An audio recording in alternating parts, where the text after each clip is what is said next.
हाय।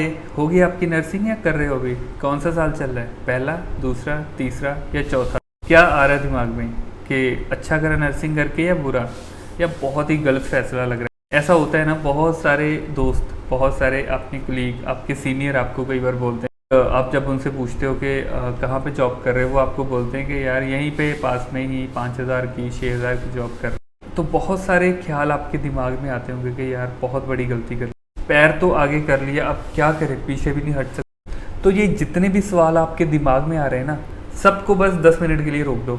10 minute आपको ये video देखनी है। 10 मिनट के बाद सोचना कि आपने नर्सिंग करके सही करा या गलत करा। बहुत सारी अपॉर्चुनिटी मैं आपको बताने वाला कि आप क्या क्या कर सकते हो नर्सिंग के बाद। मे भी आपको ना पता हो, और ऑब्वियसली मुझे भी नहीं पता था जब मैं नर्सिंग कर रहा हूँ, लेकिन अभी मुझे बहुत सारी चीज़ें पता, कैसे हम लाखों रुपए कमा सकते हैं एज ए नर्स। लेकिन हो सकता है आपको वो ना पता हो, इसलिए आपको ये सारी चीज़ें आपके दिमाग में आती है, लेकिन ये वीडियो देखने के बाद सब क्लियर हो। सबसे पहले बात करते हैं जीएनएम या बीएससी, जो भी आप कर रहे हो, नर्सिंग कर रहे हो ना। अगर बीएससी कर रहे हो दी बेस्ट है, अगर जीएनएम भी कर रहे हो तो कोई दिक्कत नहीं, उसके बाद बीएससी कर सकते हो। लेकिन अभी के लिए मैं आपको पहले बताता हूँ कि जीएनएम और बीएससी के बाद आपके फ़ायदे क्या है, आप कैसे पैसे कमा सकते हो एक्स्ट्रा, ठीक है। यहाँ पे हम दो कैटेगरी में बात करेंगे, इंडिया और अब्रॉड की।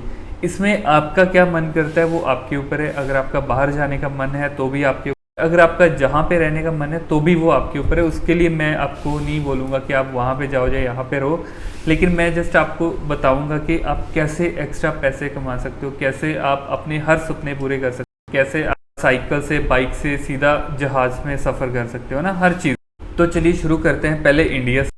तो इंडिया में रह के आप कैसे अच्छी सैलरी कमा सकते हो? तो इंडिया में रह के आप 3 तरीके से नर्सिंग करने के बाद जॉब कर सकते हो। तो जो सबसे पहला और सबसे ईजी वे है पैसे कमाने का, वो है प्राइवेट हॉस्पिटल में जॉब करना। जितने भी बच्चे निकलते हैं वो सीधा सबसे पहला यही आसान रास्ता चुनते हैं कि वो हॉस्पिटल ज्वाइन करते हैं कॉलेज से निकलते ही, और निकलते ही वो 24 से 25 हज़ार की आराम से सैलरी कमा लेते हैं। लेकिन ये मैं 24-25 हज़ार से बोल रहा हूँ, वो दिल्ली की सैलरी बोल रहा हूँ, दिल्ली से बाहर की नहीं, क्योंकि दिल्ली से बाहर तो मैंने भी 5,000 में जॉब करी है, तो इसलिए मैं वहाँ पे आपको बताऊँगा ही नहीं, और मैं आपको बोलूँगा भी नहीं वहाँ पे जाने के लिए। कभी भी 20,000 से कम की नौकरी नहीं करनी है आपको एज ए नर्स, क्योंकि यहाँ पे जीडीए स्टाफ होता है वो भी 15-16 हज़ार रुपये कमाता है। अगर आपने नर्सिंग करी है, इतने पैसे इन्वेस्ट करे हैं, तो 25,000 से कम की जॉब आपको करनी ही नहीं। तो उसके बाद जो दूसरा तरीका है वो है टीचिंग लाइन में आप जा सकते हो। अगर आपने बीएससी करी है, और आप क्या कर सकते हो, बीएससी करने के बाद आप किसी कॉलेज में पढ़ा सकते हो, उसके साथ साथ आप एमएससी करके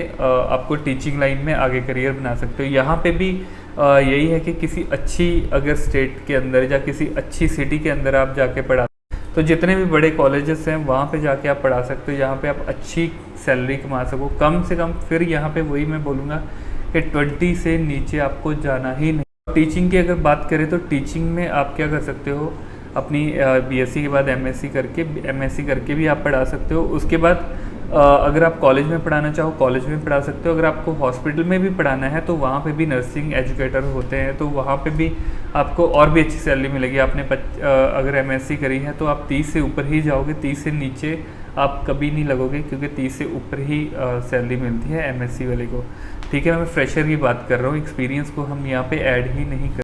और अगर कॉलेज में आप एमएससी करके लगते हो तो भी आप 25 से नीचे नहीं जाते हो, ऊपर ही जाते हो। तो मेरे हिसाब से अगर टीचिंग में जाना है, चाहे आप हॉस्पिटल ज्वाइन करो चाहे आप कॉलेज ज्वाइन करो, लेकिन यही अच्छा तरीका है कि अगर आपने बीएससी या एमएससी कर ली तो आप आराम से टीचिंग में जा सकते हो। तो उसके बाद हमारे इंडिया में आते हैं गवर्नमेंट हॉस्पिटल, जो मैं हर किसी को रेकमेंड करता हूँ। देखो, अगर आप फ्रेशर हो या अगर आप जीएनएम कर रहे हो, आपका चाहे पहला, दूसरा, तीसरा, चौथा कोई भी साल है ना नर्सिंग, आप सबसे पहले ट्राई करा करो गवर्नमेंट हॉस्पिटल ज्वाइन कर।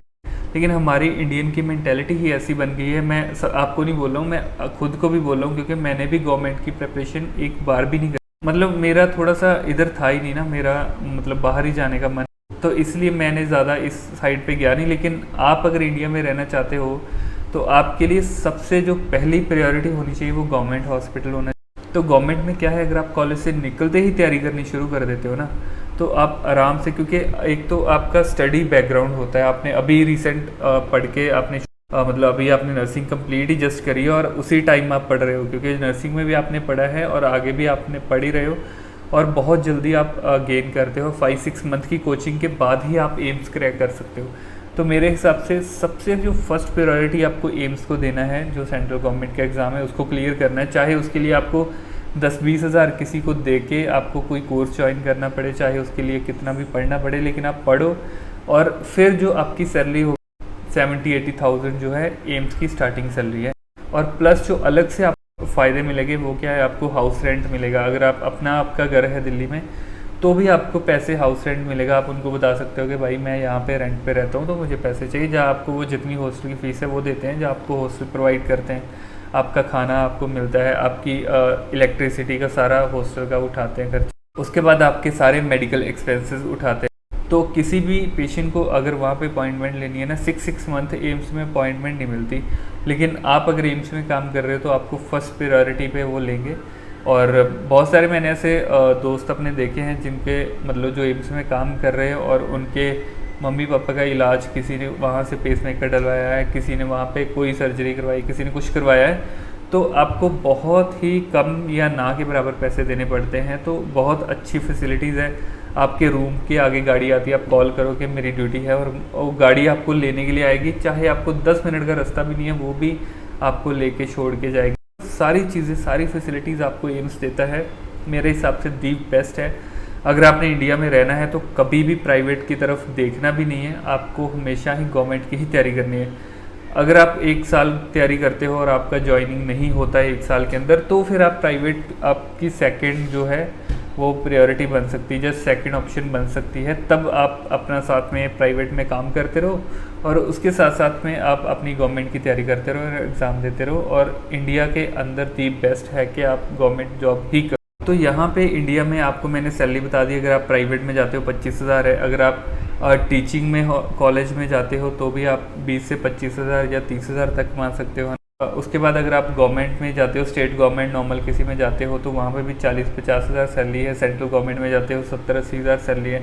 और हर साल आपकी जो सैलरी है वो 10% इंक्रीज़ होती जाती है। तो 2-3 साल के बाद ही आपकी एम्स के अंदर 1,20,30 हज़ार तक सैलरी चली जाती है। तो बहुत अच्छा है अगर आप इंडिया में रह के एम्स में ज्वाइन कर लेते हो तो ये तो था इंडिया के बारे में। अभी अगर हम अब्रॉड की बात करें, जो भी बच्चे अब्रॉड में जाके काम करना चाहते हैं, इंडिया में नहीं काम करना चाहते, तो उसके लिए बेस्ट ऑप्शन बन सकता है यूके बन सकता है, आयरलैंड बन सकता है, न्यूजीलैंड बन सकता है, ऑस्ट्रेलिया बन सकता है। तो बस उनकी जो रिक्वायरमेंट्स होती है वो आपको मीट करनी होती है, आईलेट्स या फिर ओईटी का एग्ज़ाम देना होता है। तो अगर आप कनाडा, यूएसए या फिर ऑस्ट्रेलिया में जाना चाहते हो तो उनके फिर आपको आगे जो एनक्लेक्स वगैरह के एग्ज़ाम होते हैं वो भी क्लियर करने पड़ते हैं। तो अगर आप यूके या आयरलैंड जाना चाहते हो तो उसके लिए भी आपको ओईटी करनी पड़ेगी, फिर उनका सीबीटी और ऑस्की के एग्ज़ाम देने पड़ेंगे। अगर आप न्यूजीलैंड में जाना चाहते हो तो भी आपको ओईटी या आईलेट्स करनी पड़ेगी, उसके बाद ऑस्की और सीबीटी देना पड़ेगा।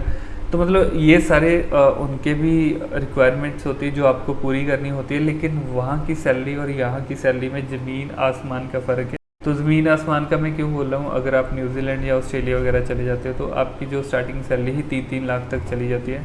तो आप आराम से अपने सारे एक्सपेंस निकालने के बाद भी, मतलब बाहर भी एक ही हॉस्पिटल में नहीं, वहाँ पे आपको 3 से 4 दिन काम करना होता है एक हफ्ते में। तो एक दो दिन आप बाहर भी किसी प्राइवेट में लगा लो तो आप आराम से, मतलब वहाँ पे आराम से ही 1.5-2 लाख रुपए सेव कर लोगे सारे खर्चे निकाल के। तो मेरे हिसाब से अगर आप बाहर जाना चाहते हो तो दी बेस्ट है किसी अच्छी कंट्री को चुनना।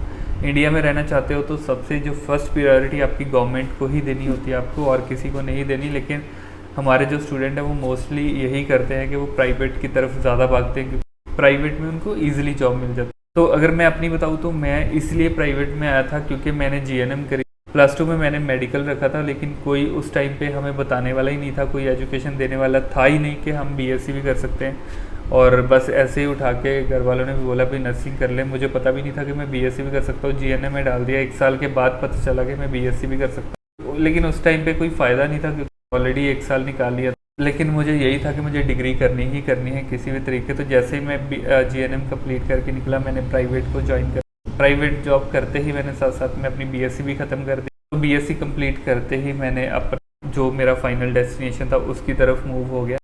इसीलिए मैं आपको भी यही बोलता हूँ कि अगर आपने जीएनएम स्टार्ट कर ली है तो कोई बात नहीं, आप बाद में जॉब करते करते भी बीएससी कर सकते हो। तो अगर आप साथ में, सबसे पहले तो मैं आपको यही बोलूँगा कि आप गवर्नमेंट की ज़रूर प्रिपरेशन करो। अगर आपने जीएनएम करी है आपकी रजिस्ट्रेशन आते ही तुरंत प्राइवेट कोई भी सेक्टर अच्छा 200 बेड से ऊपर वाला हॉस्पिटल ज्वाइन करो और साथ में अपनी गवर्नमेंट की तैयारी करो, क्योंकि सेंट्रल गवर्नमेंट के लिए आपको अगर जो आपने जीएनएम करी है तो 2 साल का एक्सपीरियंस मैंडेटरी है। अगर आपने बीएससी करी है तो आपको कोई हॉस्पिटल नहीं ज्वाइन करना, आपको डायरेक्ट तैयारी करनी है नॉर्सेट की। तो नॉर्सेट क्लियर करो, एम्स में जॉब करो और मज़े करो ज़िंदगी। तो दोस्तों ये सारे तरीके से आप बहुत अच्छा पैसा कमा सकते हो। मेरे हिसाब से अगर आपको निकलते ही 25,000 की जॉब मिलती है तो कोई बुरी बात नहीं है।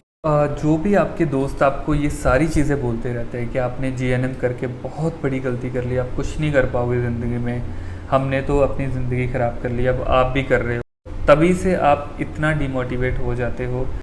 तो क्योंकि वो जो आपके सीनियर है या आपके कोलीग है वो काम कभी कर ही नहीं पाए, उनको अभी तक पता ही नहीं चला कि नर्सिंग करके आप क्या क्या कर सकते हो। तो यहाँ पे मुझे एक संदीप माहेश्वरी सर की एक बात याद आती है जो वो अपने लाइफ चेंजिंग वाले कॉन्सर्ट में बताते हैं। एक छोटा सा हाथी है जिसके पैर पे एक छोटी रस्सी बांध दी जाती है, तब जो छोटा हाथी होता है वो बहुत ज़ोर लगाता है लेकिन वो रस्सी तोड़ नहीं पाता। तो वो जो रस्सी है वो उसके दिमाग के अंदर ऐसे बैठ जाती है कि जब वो बड़ा भी हो जाता है तो उसी छोटी सी रस्सी के साथ बांध रखा होता है, लेकिन वो कभी ज़ोर नहीं लगाता उसको तोड़ाने का या उसको तोड़ने का कभी ज़ोर नहीं लगाता, क्योंकि उसके दिमाग में ही ये चीज़ बैठ गई है कि मैं नहीं कर पाऊँगा। जब मैंने बहुत कोशिश करी लेकिन मैं नहीं कर पाया तो मैं अभी भी नहीं कर पाऊँगा। तो वो इसी चक्कर में ज़ोर लगाते नहीं। लेकिन वो छोटे हाथी के अगर कान में जाके आप बोल दो ना कि भाई तू कर पाएगा, तू एक बार कोशिश तो करके देख, तू अभी कर देगा, लेकिन वो कोशिश ही नहीं करता है ना। लेकिन अगर उसको पता चल जाए कि उसके अंदर इतनी ताकत है कि वो ऐसी वाली एक रस्सी तो क्या 100 रस्सियाँ भी अगर उसको बांधे तो वह 2 मिनट नहीं लगाएगा तोड़ने के। यही चीज़ उन लोगों के लिए भी अप्लाई होती है जो ये सोचते हैं कि नर्सिंग करके हम कुछ नहीं कर पाएंगे, क्योंकि हमें हमारे सीनियर ने ऐसे बताया था कि आप नहीं कर सकते हो या आगे कोई अपॉर्चुनिटी नहीं है ना। तो मेरे हिसाब से आज की ये वीडियो देख के आपको सारी चीज़ें समझ आ गई हो। तो अभी अगर आपने नर्सिंग में ज्वाइन कर लिया तो बहुत अच्छी बात है, आप आराम से नर्सिंग कंप्लीट करो और पूरा ध्यान नर्सिंग कंप्लीट करने में दो।